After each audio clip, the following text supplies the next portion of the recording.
इसी रात little mute Archer के वालों को किंग फू की प्रैक्टिस करते देखता है, जो खुद एक माहिर फाइटर होता है। यही लिटिल म्यूट को शक होता है और फिर हकीकत सामने आती है कि इसके वालिद के कातिल का तल्लुक इसी माजी से है। अब लिटिल म्यूट फैसला करता है कि वो मास्टर की दी हुई स्क्रोल लेकर सब लाइन मास्टर के पास जाएगा।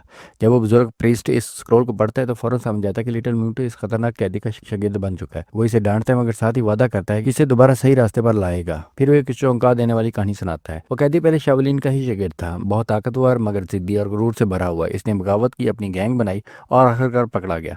इसकी गलतियों की जिम्मेदारी लेते हुए शाओलिन के उस वक्त के मास्टर ने खुद को अंधा कर लिया और तन्हाई में चले गए, मगर वादा किया कि वक्त आने पर वो शाओलिन की मदद जरूर करेंगे। जल्दी खबर आती है कि वो कैदी वापस आ चुका है और बदला लेना चाहता है। खतरा बढ़ता जा रहा था क्योंकि अब वो अपनी खतरनाक लाइन थ्रोट टेक्निक में माहिर बन चुका था। तभी वो नबीना मास्टर लिटिल म्यूट को एक खास किताब देता है जिसमें मार्शल आर्ट की अलग तरीन टेक्निक्स दर्ज होती हैं। मास्टर्स की रहनुमाई में लिटिल म्यूट तेजी से इन सब में महारत हासिल कर लेता है। आखिरकार वो लम्हा आता है, कैदी अपनी गैंग के साथ शाओलिन पर हमला करता है और लिटिल म्यूट अपने ही उस्ताद के सामने खड़ा हो जाता है।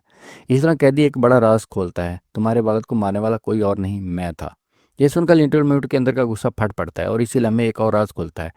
वो दरअसल गूंगा नहीं था, इसने जो खुद से वादा किया था कि जब तक अपने वालिद के कातिल को नहीं ढूंढेगा तब तक नहीं बोलेगा। अब एक जबरदस्त लड़ाई शुरू होती है। कैदी अपनी खतरनाक टेक्निकें इस्तेमाल करता है मगर लिटिल म्यूट एक एक वार का जवाब देता है। वो न सिर्फ इसके लाइन रॉड्स को काउंटर करता है बल्कि नन की सिखाई हुई मुतवाजन तकनीक से इसे हैरान कर देता है। आखिर लिटिल म्यूट लड़ाई जीत जाता है मगर वो इसे मारने की बजाय एक शर्त रखता है, अपनी बाकी जिंदगी शाओलिन में गुजारो और सही रास्ता इख्तियार करो।